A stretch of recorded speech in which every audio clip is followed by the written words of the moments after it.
Okay, I'd like to conclude this series of the Gilgamesh videos with a discussion of Tablet 12. Tablet 12 is not actually part of the story of the Epic of Gilgamesh. As was mentioned elsewhere, the actual story of the Epic of Gilgamesh occurs between Tablet 1 and Tablet 11.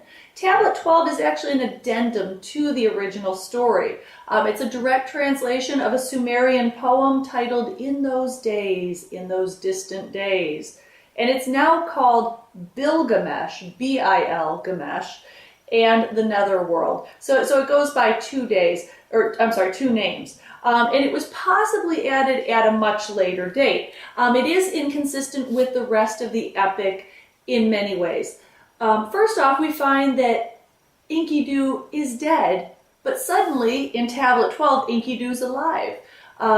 And Enkidu is not an equal with Gilgamesh, but he's assumed a much lower sounding role. You get this feel that he's lower because when Gilgamesh drops his drum into hell, Gilgamesh says, Enkidu, go get my drum.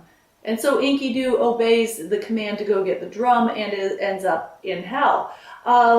So we find that that's inconsistent with the rest. It's a different relationship, and Enkidu is suddenly brought back to life.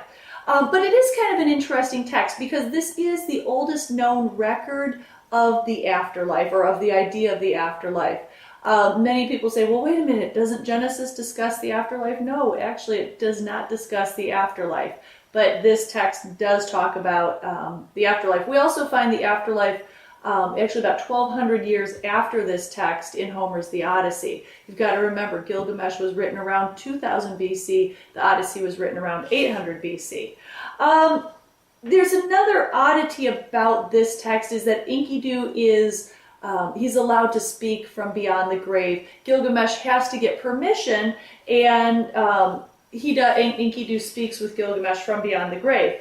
The interesting thing about this, though, if you look at the very end, when Gilgamesh has his permission and he's down there talking to Enkidu, Gilgamesh says, we'll talk about the people there, who are dead. What is it about them? And this theme, actually, I find is consistent with the Gilgamesh text.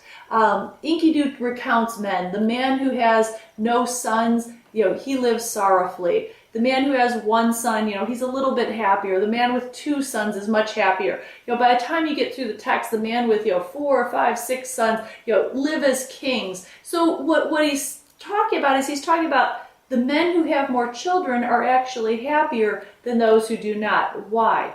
And this is where the theme, I believe, is consistent. As the original Epic of Gilgamesh, 1 through 11, the actual text, talked about a man's works surviving a man and carrying on his heritage, this short little poem that in Tablet 12 talks about a man's children surviving and carrying on the heritage of the man. And that is how the man will receive eternal life, is through his children.